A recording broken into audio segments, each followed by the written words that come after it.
हरिः ॐ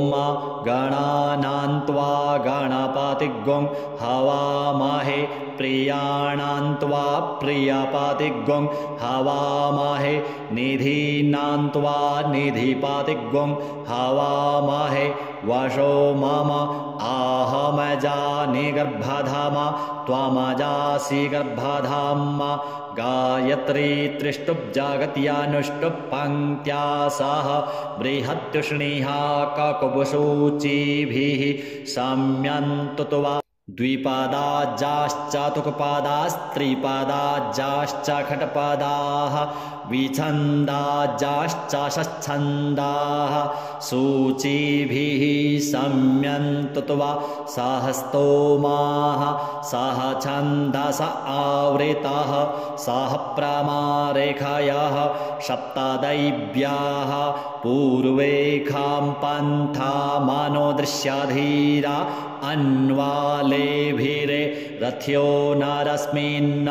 जज्जाग्रतो दूरमुदैति दैवन् तदुषुप्तस्य तथैवैति दूरङ्गमं ज्योतिखां ज्योतिरे कन्तन्मे मनः शिवसङ्कल्पमस्तु जेन कर्माण्यपसो मनीखिणो यज्ञे कृणवन्ति विदथे क्षुधीराः जदपूर्वं जक्षमन्तः प्रजानां तन्मे मनः शिवसङ्कल्पमस्तु यत्प्रज्ञानमुत चेतो धृतिश्च ज्योतिरन्तरामृतं प्रजासु यस्मान्नरिते किञ्चन कर्म क्रियते तन्मे मनः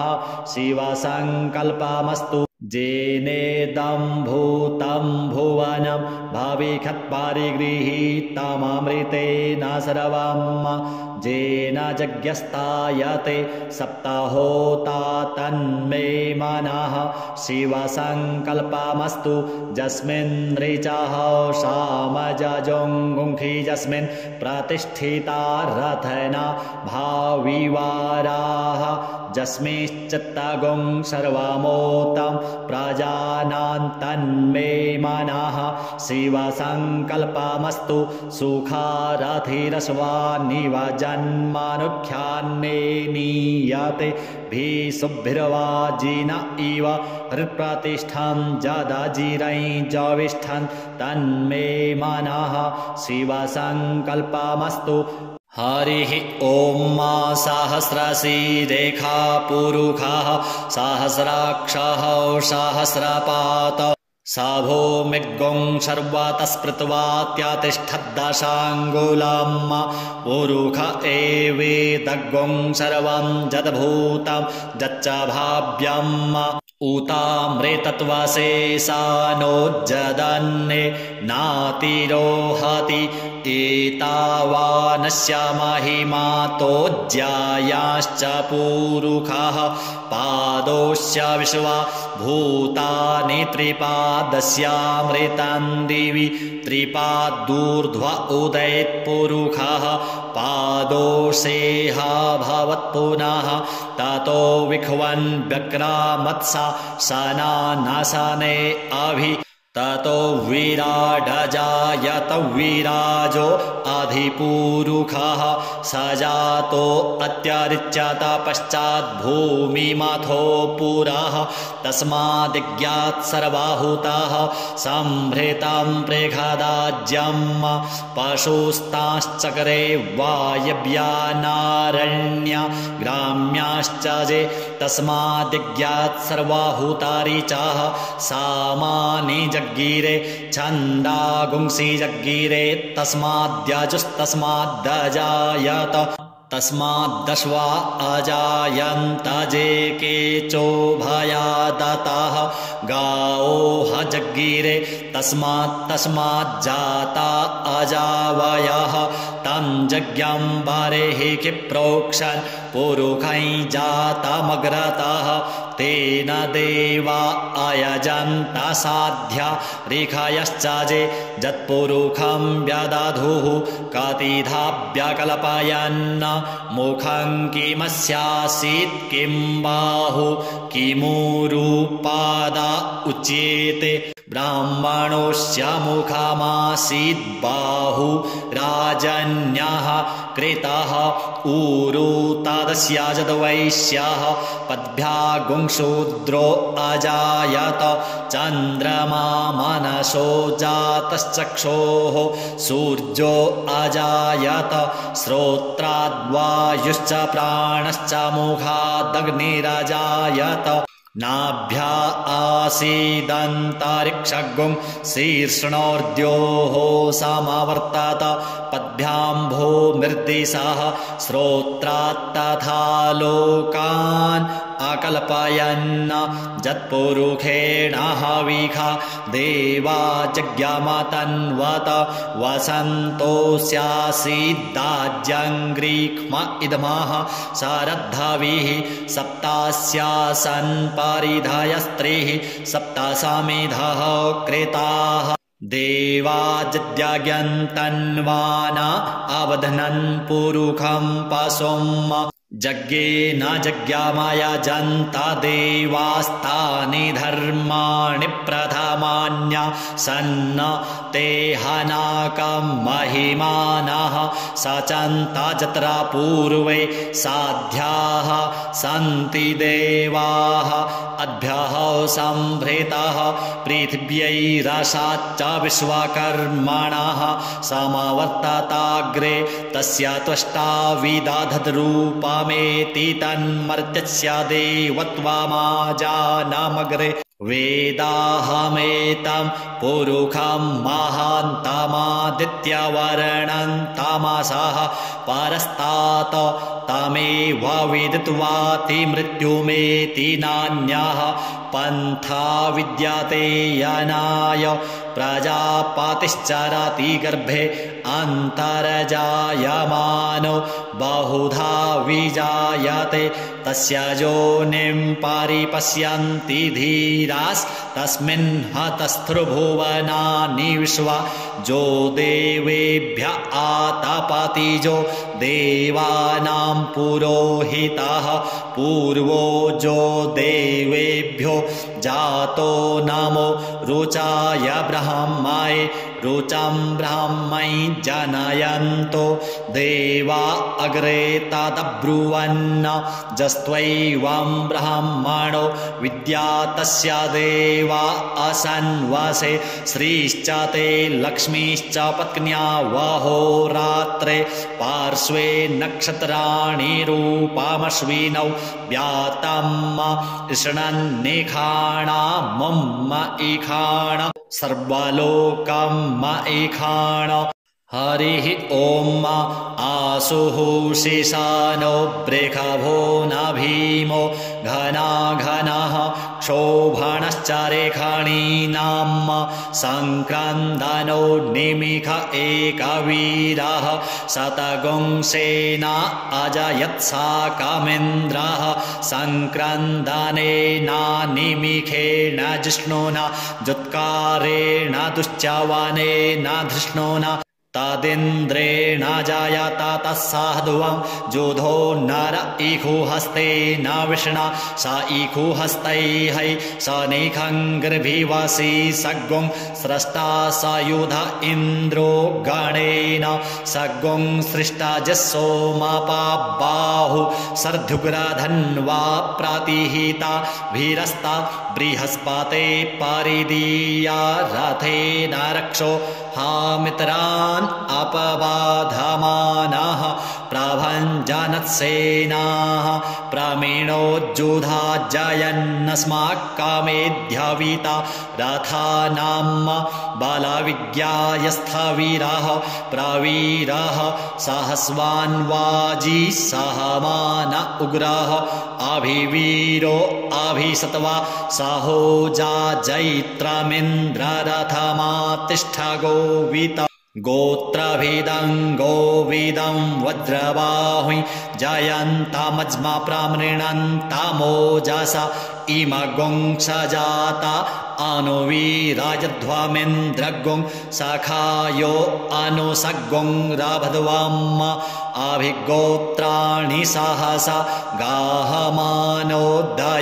वीरः शतमन्युरिन्द्रः दुश्चवनाः प्रेतानाखाडाजुध्योऽस्माकगुं सेना अवतु प्रायुत्सु इन्द्र आसान्नेता बृहस्पतिर्दक्षिणा जज्ञाः पुरा एतु सोमः देवसेनानाम् अभिभञ्जतीनां जयन्तीनां मरुतो जन्त्वग्रह्म इन्द्रस्य विष्णौ वरुणस्य राज्ञ आदित्यानां मरुतागुं श्रद्धा उग्रम् महामनसां भुवनच्यवानां घोघो देवानां जयतामुदस्थात उद्धरेखया माघवन्नायुधान्युत्सत्वानां मामकानां मनागुंसि उद्वृत्राहन्वाजीनां वाजीनां निद्रथानां जयतां जन्तुघोखाः अस्माकमिन्द्रः समृते खुद्वाजे ख्वस्माकं जा इखावस्ता जयन्तु अस्माकं वीरा उत्तरे भवन्त्वस्मान् उदेवा अवताहवेखु आमीखां चित्तं प्रतिलो भयन्ति गृहाणाङ्गा न्यप्वे परेहि अभिप्रेहि निर्दया हृत्सु शोकै रन्धेना मित्रास्तमसा सचन्ताम् अवसृष्टा परापदसरभ्ये ब्रह्म सगुंसिते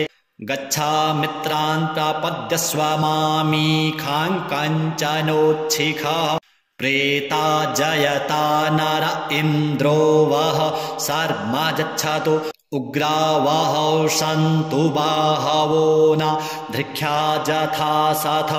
अशौजासेना मरुतः परेखामभ्यैति न ओजसा स्पर्धमाना ताङ्गुहततमसा पव्रते न जथामि अन्यो अन्यन्न जानन्न जत्रवाणाः सम्पतन्ति कुमारा विशिखा इव तन्न इन्द्रो बृहस्पतिरादितिः सर्मा गच्छतु विश्वाः सर्मा गच्छतु मर्माणि ते वर्मणाच्छादय मिसोमस्त्वा राजामृतेनानुवस्ताम् उरोर्वरीयो वरुणस्ते कृणोतु जयन्तन्त्वानुदेव मदन्तु हरिः ॐ मा बिभ्राट् बृहत्पिबतु सौम्यं मध्वा युर्दोधत्याज्ञोपता वाविहृतं वातजूतो जो अभिरक्षातित्मना प्रजाः पुपोखपुरुधा विराजति उदुतियञ्जातवेदसं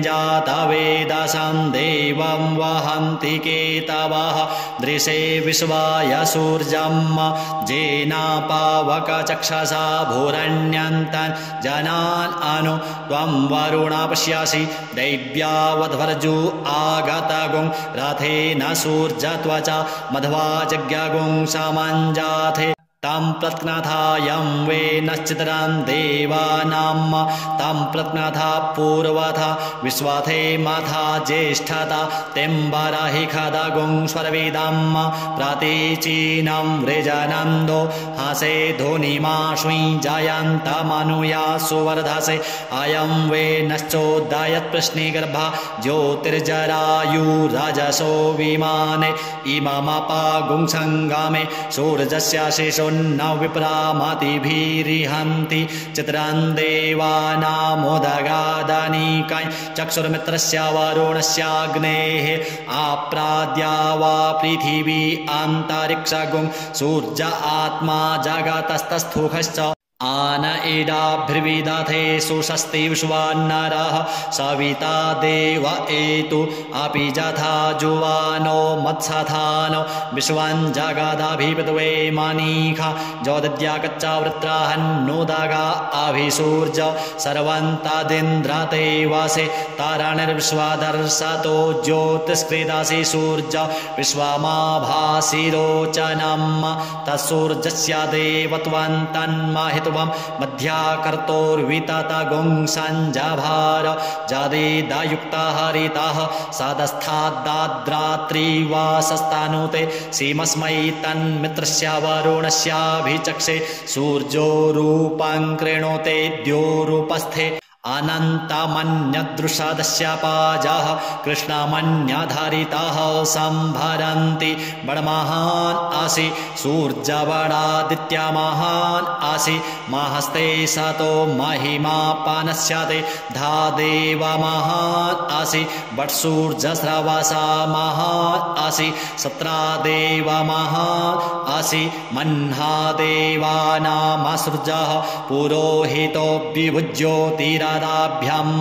श्रायन्त इव सूर्यं विश्वेन्द्रेन्द्रस्य भक्षत वसूनिजाते जनमान ओजसा प्रतिभागन्नदीधिम अद्य देवा उदिता सूर्यस्य निरगुंहसः पिप्रीता निरावद्यात तन्नो मित्रो वरुणो मामहन्तामदितिः सिन्धुः पृथिवी उतद्योः आकृष्णेन रजसा वर्तमानो निवेशयन्नमृतं मर्त्यञ्च हिरण्येन सविता रथेन देवो जातिभुवनानि पश्यन् हरिः ॐ ॐ भुः ॐ भुवः ॐ स्वः ॐ नमस्ते रुद्रमन्यव उतो तैखवे नमः बाहुभ्याम् उतते नमः जाते रुद्रशिवा तनूरघोरा पापकाशिनी तया नस्तन्वा सन्तमया गिरिसन्ताभिचाकसीः जामिखुङ्गिरिसन्तहस्ते बिभर्गस्तवे शिवान् गिरित्रताङ्कुरु माहिगुं सिः पुरुखैं जगत शिवेन वचसा त्वा गिरिशाच्छा वदामसि यथा नः सर्वमिज्जगदयक्ष्मगुं सोमना असत अध्यावोचदधिवक्ता प्रथमो दैव्योऽभिखग अहिश्च सर्वाञ्जं भयन्त सर्वाश्च जातु धान्यो धराचिः पराशुव अशौजस्ताम्रो अरुण उत बभ्रुः सुमङ्गलः जे चैनगुं रुद्र अभितो दिक्षु स्त्रेताः सहस्रशो वैखा गुंहेड इमहे अशौजो वसरपतिनीलग्रीवो विलोहितः उतैनङ्गोप अदृशन्नदृशन्नुदाहार्जः सदृष्टो मृडयातिनः नमोऽस्तु नीलग्रीवाय सहस्राक्षाय मीढुके अथो जे अस्य सत्वानो हन्तेभ्यो करन्नमः प्रमुञ्च धन्वनस्तमुभयो रात्न्योर्ज्याम् जाश्च ते हस्त इखवः पराता भगवो वप विज्यन्धनुः कपर्दिनो विशल्यो बाणवान् उत अनेशन्नस्य जा इखव आभुरस्य निखङ्गधिः जाते हेतिर्मीढुष्टमहस्ते बभूवते धनुः तयास्मान् विश्वतस्तोमयक्ष्मया परिभुज परिते धन्वनो हेतिरस्मान् वृणक्तो विश्वतः अथो ज इखुधिस्तवारे अस्मन्निधेहितम् अवतत्य धनुष्ट्वगुं सहस्राक्षसते खुधे निशीर्जशल्यानां मुखा शिवो नः सोमना भव नमस्त आयुधाय नातताय धृष्णवे उभाभ्यामुतते नमो बाहुभ्यां तव धन्वने मानो महान्तमुत मानो अर्भगं मान उक्षन्तमुत मान उक्षितम् मानो वधेः पितरं मोत मातरं मानः प्रियास्तन्वोर्द्ररीरिखः मानस्तोके तनये मान आयुखि मानो गोखुमानो अश्वेखुरीरिखः मानो वीरान्मुद्रभामिनो वाधिरेह विक्वन्तः सदामित्वा हवामहे नमो हिरण्यवाहवे सेनान्ये दिशाञ्च पतये नमो नमो वृक्षेभ्यो हरिकेशेभ्यः पशूनां पतये नमो नमः शस्पिञ्जराय द्विखीमते पथीनां पतये नमो नमो हरिकेशायोपवीतिने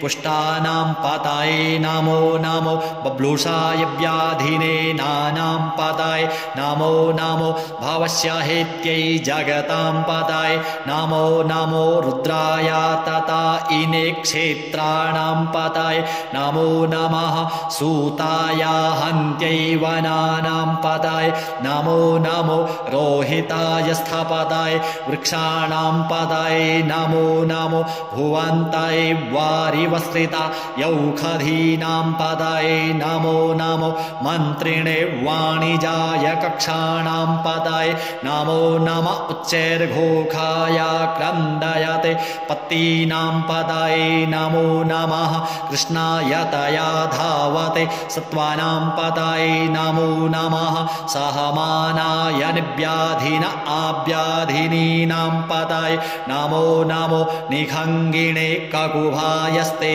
नानां पतये नमो नमो निचेरवे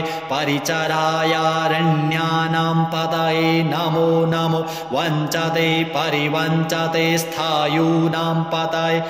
नमो नमो निखङ्गिण इखुधिमते तस्कराणां पतये नमो नमः श्रीकायुभ्यो जिघागुंसद्भ्यो मुष्णातां पतये नमो नमो श्रीमद्भ्यो नक्तञ्चरद्भ्यो विकृन्तानां पतये नमः नम उष्णीखिणे गिरिचराय कुलञ्चानां पतये नमो नम इखुमद्भ्यो धन्वाइभ्यश्च वो नमो नम आतन्वानेभ्यः प्रतिदध धानेभ्यश्च वो नमो नम आयच्छद्भ्यो षद्भ्यश्च वो नमो नमो विसृजद्भ्यो विदध्यद्भ्यश्च वो नमो नमः स्वपतिभ्यो जाग्रद्भ्यश्च वो नमो नमः शयानेभ्य आसीनेभ्यश्च वो नमो नमस्तिष्ठद्भ्यो धावद्भ्यश्च वो नमो नमः सभाभ्यः सभापतिभ्यश्च वो नमो नमो स्वेभ्यो स्वपतिभ्यश्च वो नमो नम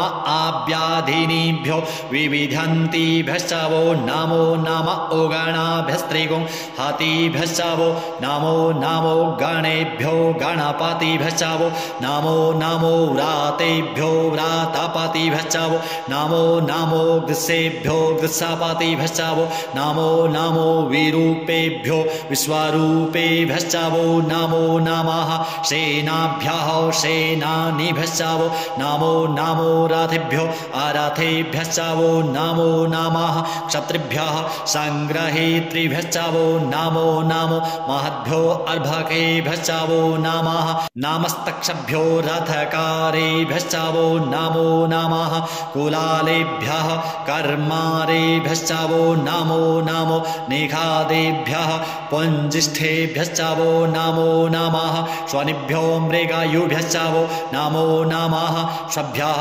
स्वपतिभ्यश्च वो नमो नमो भवाय च रुद्राय च नमः सर्वाय च पशुपतये च नमो नीलग्रीवाय च शितिकण्ठाय च नमः कपर्दिने च विप्तकेशाय च नमः सहस्राक्षाय च शतधन्वने च नमो गिरिशयाय च श्रीविष्टाय च नमो मीढुष्टमाय चेखुमते च नमो ह्रस्वाय च वामनाय च नमो बृहते च वरखीयसे च नमो वृद्धाय च सवृधे च नमो ज्ञाय च प्रथमाय च नम आसवे चाजिराय च नमः शीघ्राय च शीभ्याय च नम ऊर्म्याय च वश्वन्याय च नमो नादेयाय च द्वीप्याय च नमो ज्येष्ठाय च कनिष्ठाय च नमः पूर्वजाय च परजाय च नमो मध्यमाय च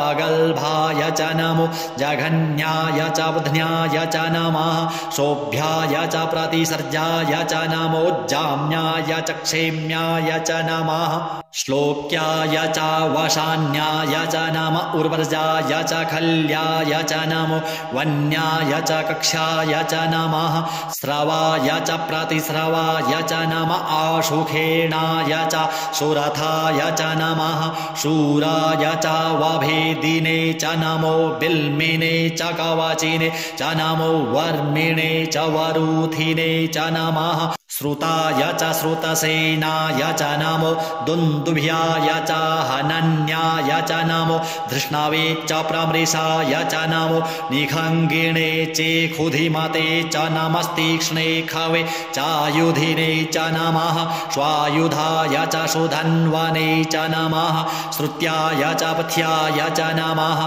काट्याय च नीप्याय च नमः कुल्याय च सरस्याय च नमो नादेयाय च वैशन्ताय च नमः कूप्याय च वट्याय च नमो विदध्र्याय च तप्ताय च नमो मेघ्याय च विरत्याय च नमो वर्ख्याय च वर्ख्याय च नमो वात्याय च रेक्म्याय च नमो वास्तव्याय च वास्तुपाय च नमः सोमाय च रुद्राय च नमस्ताम्राय च रुणाय च नमः शङ्गवे च पशुपतये च नम उग्राय च भीमाय च नमो ग्रीवधाय च दूरेवधाय च नमो हन्त्रे च हनीयसे च नमो वृक्षेभ्यो हरिकेशेभ्यो नमस्ताराय नमः शम्भवाय च मयो भवाय च नमः शङ्कराय च मयस्कराय च नमः शिवाय च शिवतराय च नमः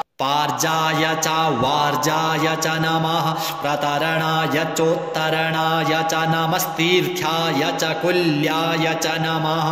षष्ठ्याय च फेन्याय च नमः शिकत्याय च प्रवाह्याय च नमः किग्गुंशिलाय च क्षयणाय च नमः कपर्दिने च पुलस्तये च नम ईरिण्याय च प्रपथ्याय च नमो व्रज्याय च गोष्ठ्याय च नमः तल्प्याय च गेह्यजाय च नमो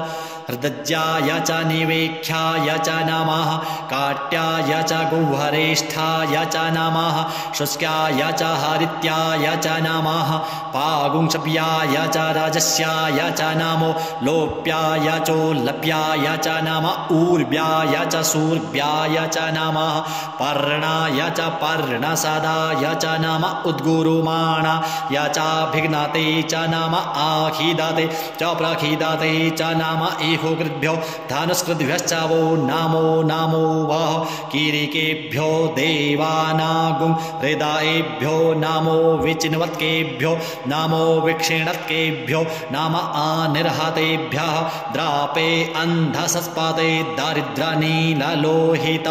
आसां प्रजानां मेघां पशूनां माभिर्मा रोङ्मोचनः किञ्चन ममत इमा रुद्राय तवसे कपर्दिने क्षयत वीराय प्रभरा महेमतिः जथा समसद्विपदे चतुर्पदे विश्वन् पुष्टङ्ग्रामे अस्मिन्ननातुरं जाते रुद्रशिवा तनुः शिवा विश्वाः भेखजि शिवारुतस्य भेखजि तया नो मृडजीवसे परिणो रुद्रस्य हेतृवृणक्तो पारित्वेखस्य दुर्मतिर्रघायोः अवस्थिरा मघवद्भ्यस्तनुक्ष्वमीध्वस्तोकायतनयाय मृड मीढुष्टमशिवतम शिवो नः सुमना भव परमे वृक्ष आयुधन्निधाय कृतिं वशान आचर पिनाक बिभ्रदागहि विकीर्द्रविलोहिता नमस्ते अस्तु भगवः जास्ते सहस्रगुंहेतयो न्यमस्मन्निवपन्तु ताः सहस्राणि सहस्रशो बाहुस्तव हेतयः तासामीशानो भगवः पराचीना मुखाकृधि असंख्याता सहस्राणि जे रुद्रा अधिभूम्यां तेखागुंसहस्रयोजने वधन्वानि तन्मसि अस्मिन् महत्रणवेन्तरिक्षे भवा अधि तेखागुंसहस्रयोजने वधन्वानि तन्मसि नीलग्रीवाः सितिकण्ठादिवगुं रुद्रा उपस्थिताः तेखागुंसहस्रयोजने वधन् वधन्वानि तन्मासि नीलग्रीवाः सितिकण्ठाः शर्वा अधः क्षमाचराः ते खागुंसहस्रयोजने वधन्वानि तन्मासि जे वृक्षे खुशस्पिञ्जरा नीलग्रीवा विलोहिताः ते खागुंसहस्रयोजने वधन्वानि तन्मासि जे भूतानामधिपतयो विशिखासहो कपर्दिनः ते खागुंसहस्रयोजने वधन्वानि तन्मासि जे पथां पथिरक्षय ऐलवृदा आयुर्जुधः ते खागुंसहस्रयोजने वधन्वानि तन्मासि जे तीर्थानि प्रचरन्ति श्रीगाहस्तानि खङ्गिणः ते खागुंसहस्रयोजने वधन्वानि तन्मासि जेन्नेखु विविधन्ति पात्रे खुपिबतो जनान्न ते खागुंसहस्रयोजने वधन्वानि तन्मासि ज एतावन्तश्च भूया गुंशश्च दिशो रुद्रावितस्थिरे ते खागुंसहस्रयोजने वधन्वानि तन्मासि नमोऽस्तु रुद्रेभ्यो जे दिविजेखां वरेखामिखावाः तेभ्यो दश प्राचीर्दश दक्षिणा दश प्रातीचीर्दशोद्विचीर्दशोर्ध्वाः तेभ्यो नमो अस्तु ते नो वन्तु ते नो मृडयन्तु ते जन्दिख्मो जश्च नो द्वेष्टितमेखाञ्जम्भे दद्मः नमोऽस्तु रुद्रेभ्यो जेऽन्तरिक्षे जेखां वात इखावाः तेभ्यो दश प्राचीर्दश दक्षिणा दश प्रातीचीर्दशोद्विचीर्दशोर्ध्वाः तेभ्यो नमो अस्तु ते नो वन्तु ते नो मृडयन्तु ते जन्दिख्मो जश्च नो द्वेष्टितमेखाञ्जम्भे दद्मः नमोऽस्तु रुद्रेभ्यो जे पृथिव्यां जेखामन्नमिखावाः तेभ्यो दश प्राचीर्दश दक्षिणा दश प्रातीचीर्दशोद्विचीर्दशोर्ध्वाः तेभ्यो नमो अस्तु ते नो वन्तु ते नो मृडयन्तु ते जन्दिख्मो जश्च नो द्वेष्टितमेखाञ्जम्भे दद्मः ॐ स्वः ॐ भुवः ॐ भुः हरिः ॐ मावय गुंसोमव्रते तव मनस्तनूखो बिभ्रतः प्रजावन्तः सचेमहि एखते रुद्रभागः सहस्रसाम्बिकया तञ्जुषस्व स्वाहैखते रुद्रभाग आखुस्ते पशुः अवरुद्रमदिमज्जवदेवं त्र्यम्बकं जथानो वत्स्यसस्करद्यथानः श्रेयसस्करद्यथानो व्यवसाययात भेखजमसि भेखजङ्गविश्वाय पुरुखाय भेखजम् सुखं मेखाय मेख्ये त्र्यम्बकं जजामहे सुगन्धिं पुष्टिवर्धनम् उर्वारुकमिव बन्धनान् मृत्योर्मुक्षीयमामृतात् त्र्यम्बकं जजामहे सुगन्धिं पतिवेदनम् उर्वारुकमिव बन्धनादितो मुक्षीयमामुतः एतत्ते रुद्रा वसन्तेन परो मूजवतोतिः अवततधन्वा पिनाकावशः कृत्तिवासा अहिगुंसन्नः शिवोतिः त्र्यायुखं जमदग्नेः कश्यपस्य त्र्यायुखं जद्देवे खुत्र्यायुखं तन्नो अस्तु त्र्यायुखं शिवो नामासि स्वधितिस्ते पिता नमस्ते अस्तु माहि गुंसीः निवर्तयाम्याजुखेन्नाद्याय प्रजननाय रायस्पोखाय सुप्रजास्त्वाय सुवीर्याय हरिः ॐ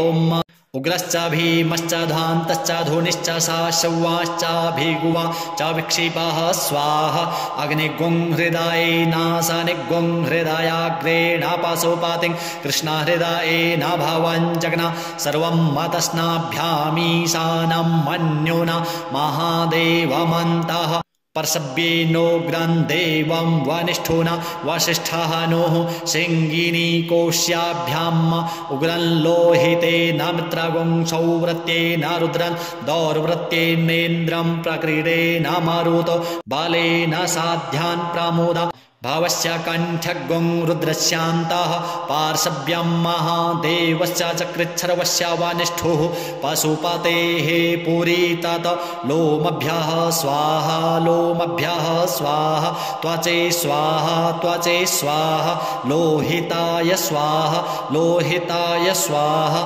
मेदोभ्यः स्वाहा मेदोभ्यः स्वाहा मागुंसेभ्यः स्वाहा मागुंसेभ्यः स्वाहा स्नावभ्यः स्वाहा स्नावभ्यः स्वाहा स्तभ्यः स्वाहा स्तभ्यः स्वाहा मजभ्यः स्वाहा मजभ्यः स्वाहा रेतसे स्वाहा पायवे स्वाहा आयासाय स्वाहा प्रायासाय स्वाहा संजासाय स्वाहा वियासाय स्वाहोद्यासाय स्वाहा शुचे स्वाहा शोचते स्वाहा शोचमानाय स्वाहा शोकाय स्वाहा तपसे स्वाहा तप्यते स्वाहा तप्यमानाय स्वाहा तप्ताय स्वाहा घर्माय स्वाहा निःसृत्यै स्वाहा प्रायश्चित्यै स्वाहा भेखजाय स्वाहा जमाय स्वाहान्तकाय स्वाहा मृत्यावे स्वाहा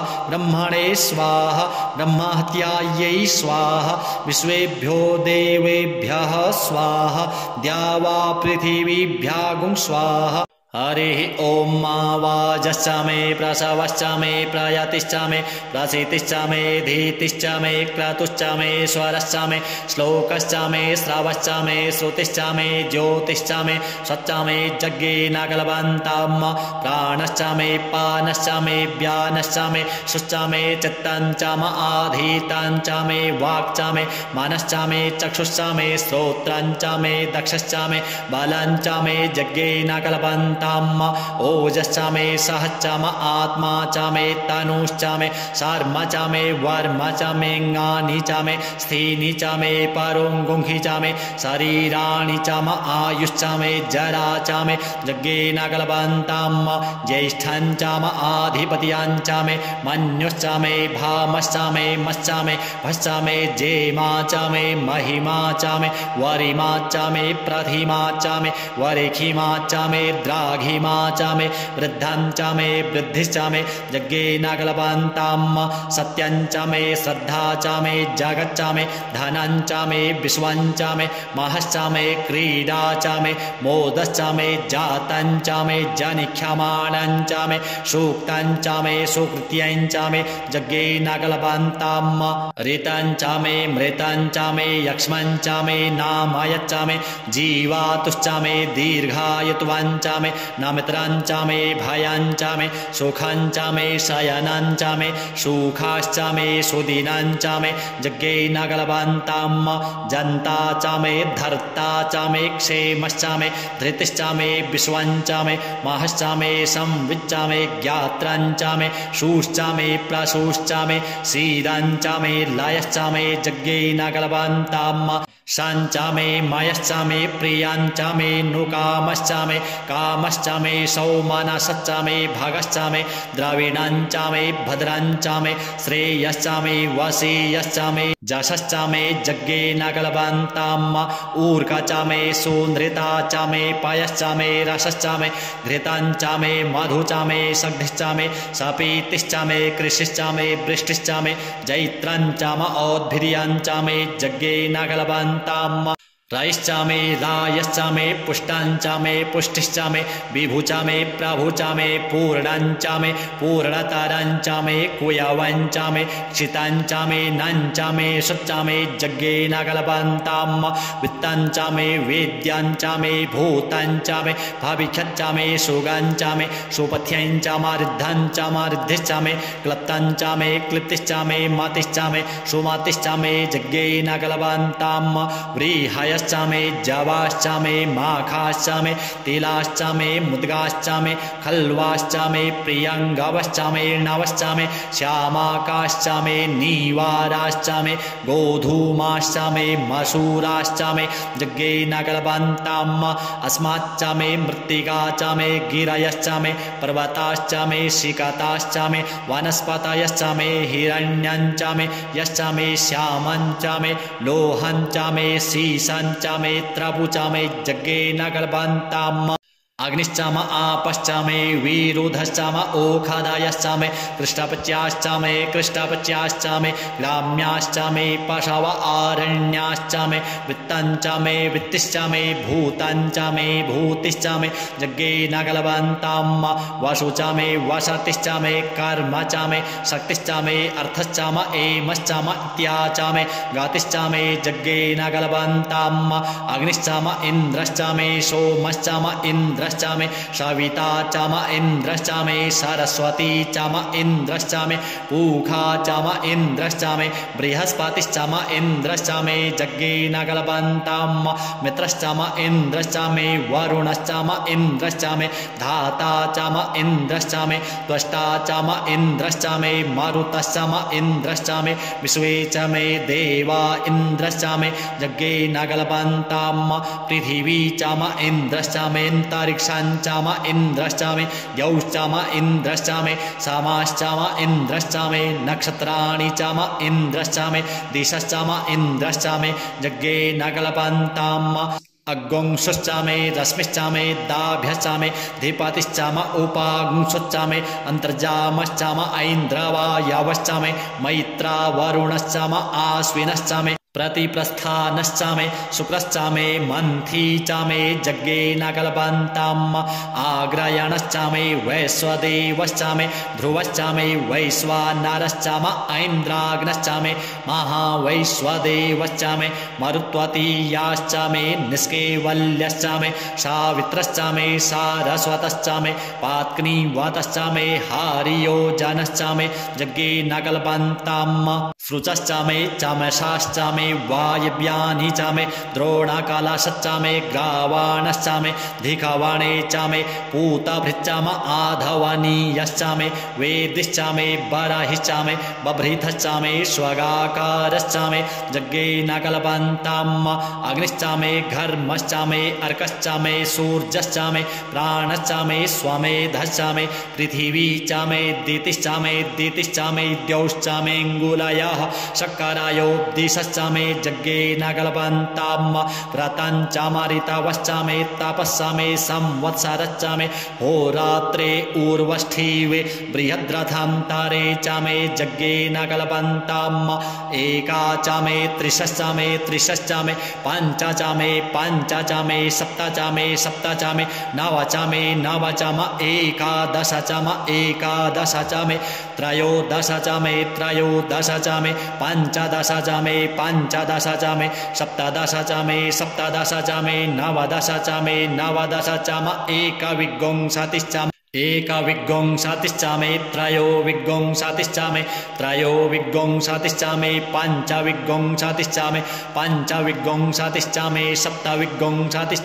सप्तविंशतिश्चामे नवविंशतिश्चाम एकत्रिंशच्चामे त्रयस्त्रिंशच्चामे यज्ञेन कल्पन्ताम् चतस्रश्चामे ष्टौचामे द्वादशचामे षोडशचामे विंशतिश्चामे चतुर्विंशतिश्चामे अष्टाविंशतिश्चामे द्वात्रिंशच्चामे खत्रिंशच्चामे चत्वारिंशच्चामे चतुश्चत्वारिंशच्चामे गुंसच्चामे अष्टाचत्वारिंशच्चामे यज्ञेन कल्पन्ताम् त्रविश्चामे द्वितीयवार्चामे द्वितीयोहीचामे पञ्चावीचामे त्रिवशच्चामे तृजवार्चामे तृजोहीचामे यज्ञेन कल्पन्ताम् पष्ठवार्चामे पष्ठोहीचाम उक्षाचामे वशाचाम रिखाभश्चामे वेहच्चामे नड्वाश्चामे धेनुश्चामे यज्ञेन कल्पन्ताम् वाजाय स्वाहा प्रसवाय स्वाहा बीजाय स्वाहा स्वाहा क्रतवे स्वाहा वशवे स्वाहा हर्पताये स्वाहा नेन्मुग्धाय स्वाहा मुग्धाय वैनगुंसिनाय स्वाहा विनगुंसिन आन्त्यायनाय स्वाहान्त्याय भौवनाय स्वाहा भुवनस्य पतये स्वाहा धिपतये स्वाहा प्रजापतये स्वाहा इयन्तेरान्मित्राय जन्तासि जमन ऊर्जयित्वा वृष्ट्ययित्वा प्रजानां त्वाधिपत्याय आयुर्जज्ञेन कल्पतां प्राणो जज्ञेन कल्पतां चक्षुर्जज्ञेन कल्पतां गुंश्रोत्रं जज्ञेन कल्पतां वाग्जज्ञेन कल्पतां मनो जज्ञेन कल्पतां आत्मा जज्ञेन कल्पतां ब्रह्मा जज्ञेन कल्पतां ज्योतिर्जज्ञेन कल्पतां गुंसर्जज्ञेन कल्पतां पृष्ठं जज्ञेन कल्पतां जज्ञो जज्ञेन कल्पतां स्तौमश्च जाजुश्च ऋक्चाशाम च बृहच्च रथान्तरञ्च स्वर्देवा अगन्मामृता अभूम प्रजापतेः प्रजा अभूमवेत् स्वाहा हरिः ॐ मारीचं वाचं प्रपद्ये मनोजयोः प्रपद्ये सामप्राणं प्रपद्ये चक्षुः श्रोत्रं प्रपद्ये वागोजः सहौजो मयि प्राणापानौ जन्मे छिद्रं चक्षुषो हृदयस्य मनसो वातितृणं बृहस्पतिर्मे तद्दधातु शन्नो भवतु भुवनस्य जस्पतिः भूर्भुवः स्वः तत्सवितुर्वरेण्यं भर्गो देवस्य धीमहि धियो यो नः प्रचोदयात् कायानश्चित्र अभुवदूती सदा वृधः सखा काया सचिष्ठया वृता कस्त्वा सत्यो मदानामग्गुंहिष्ठो मत्सदन्धसः दृढाचिदारुजे वसु अभिखुणः सखीना मविता जरित्रिणाम् शतं भवाश्यूतिभिः कया त्वन्न ऊत्याभिप्रमन्दसे वृखन्न कयास्तोत्रिभ्य आभर इन्द्रो विश्वस्य राजति शन्नो अस्तु द्विपदे शञ्चतुर्पदे शन्नो मित्रः शं वरुणः शन्नो भवत्वर्जमा शन्न इन्द्रो बृहस्पतिः शन्नो विष्णुरुक्रमः शन्नो वातः पवता गुं शन्नस्तपतु सूर्यः शन्न कनिक्रदेवः पर्जन्यो अभिवरेखतु आहानि सम्भवन्तु नः षड्गुं रात्रिः प्रतिधीयताम् सन्न इन्द्राग्नि भवतामवोभिः सन्न इन्द्रा वरुणारातह्य सन्न इन्द्रा पूषणा वाजशातौ शमिन्द्रा सोमा शोभिताय संजोः सन्नो देवीरभिष्टय आपो भवन्तु पीता संजोरभिस्रवन्तु नः श्योना पृथिवीनो भवानृक्षरा निवेशनि दच्छानः शर्मसप्रथाः आपो हिष्ठामयो भुवस्तान ऊर्जे दधातन महेरणाय चक्षसे जो वः शिवतमो रसस्तस्य भाजयते हनः उशतीरिव मातरः तस्मा अरङ्गमामवो चक्षसयाय जन्वथ आपो जनयथा च नः द्योः शान्तिरन्तरिक्षगुं शान्तिः पृथिवी शान्तिरापः शान्तिरोषधयः शान्तिः वनस्पतयः शान्तिर्विश्वे देवाः शान्तिर्ब्रह्म शान्तिः सर्वगुं शान्तिः शान्तिरेव शान्तिः सामा शान्तिरेधि धृते दृग्गुं हमा मित्रस्य मा चक्षुः सर्वाणि भूतानि समीक्षन्ताम् मित्रस्याहं चक्षुः सर्वाणि भूतानि समीक्षे मित्रस्य चक्षुः समीक्षामहे धृते दृग्गुं हमा ज्योक्ते सन्दृशिजीव्या संज्योक्ते सन्दृशिजीव्यासम् नमस्ते हरसे शोचिहे नमस्ते अस्तुचिहे अन्यास्ते असमत्तपन्तु हेतयः पावको अस्मभ्यगुं शिवो भव नमस्ते अस्तु विद्युते नमस्ते स्तनायतनावे नमस्ते भगवन्नस्तु जातः श्वः समीहसे जातो यतः समीहसे ततो नो अभयं कुरु सन्नः कुरु प्रजाभ्यो भयन्नः पशुभ्यः सौमित्रियान आप ओषधयः सन्तु दुर्मृत्यास्तस्मै सन्तु जोस्मान् द्वेष्टिजं च वयं दिक्मः तच्चक्षुर्देवहितं पुरस्तात् शुक्रामुच्चारात पश्येमाशारादाः शातां जीवेमाशारादाः शातागुं शृणुयामाशारादाः शातां पब्रवामाशारादाः शातामदीनाः स्यामाशारादाः शातां भूयश्च शारादाः शातात हरिः ॐ स्वस्ति न इन्द्रो वृधस्रवाः स्वस्ति नः पूषा विश्ववेदाः स्वस्ति नस्तारक्षो अरिष्टनेमिः स्वस्ति नो बृहस्पतिर्दधातु ॐ पायः पृथिव्यां पाय ओषधीषु पायो दिव्यान्तरिक्षे पायोधाः पायस्वतीः प्रदिशः शान्तुमह्यम् ॐ विष्णोरराटामाशे विष्णोः स्नप्त्रयस्थो विष्णु शूराशे विष्णो ध्रुवोषि वैष्णवामाशे विष्णवेत्वा ॐ अग्निर्देवता वातो देवता सूर्यो देवता चन्द्रमा देवता वशवो देवता रुद्रा देवता दित्या देवता मरुतो देवता विश्वे देवा देवता बृहस्पतिर्देवतेन्द्रो देवता वरुणो देवता ॐ सद्यो जातं प्रपद्यामि सद्यो जाताय वै नमो नमः भवे भवे नाति भवे भवश्व मां भवोद्भवाय नमः वामदेवाय नमो ज्येष्ठाय नमः श्रेष्ठाय नमो रुद्राय नमः कालाय नमः कालविकरणाय नमो बलविकरणाय नमो बलाय नमो बलप्रमथनाय नमः सर्वभूतदमनाय नमो मनोन्मनाय नमः अघोरेभ्योऽथ घोरेभ्यो घोरघोरतरेभ्यः सर्वेभ्यः सर्वसर्वेभ्यो नमस्ते अस्तु रुद्ररूपेभ्यः तत्पुरुषाय विद्महे महादेवाय धीमहि तन्नो रुद्रः प्रचोदयात् ईशानः सर्वविद्यानाम् ईश्वरः सर्वभूतानां ब्रह्माधिपतिर्ब्रह्मणोऽधिपतिर्ब्रह्मा शिवो मे अस्तु सदा शिवोऽम ॐ शिवो नामासि स्वधितिस्ते पिता नमस्ते अस्तु माहि गुंसीः निवर्तयाम्याजुखे नाद्याय प्रजननाय रायस्पो खाय सुप्रजास्त्वाय सुवीर्याय ॐ विश्वानि देव सवितर्दुरितानि पराशुव जद्भद्रान्तन्न आशुव ॐ द्योः शान्तिरन्तरिक्षगुं शान्तिः पृथिवी शान्तिरापः शान्तिरोषधयः शान्तिः वनस्पतयः शान्तिर्विश्वे देवाः शान्तिर्ब्रह्म शान्तिः सर्वगुं शान्तिः शान्तिरेव शान्तिः सामा शान्तिरेधि ॐ सर्वेखां वा एकवेदानागुं रसो जत्साम सर्वेखामे वैनमेतद्वेदानागुं रसेनाभिषिञ्चति ॐ शान्तिः शान्तिः शान्तिः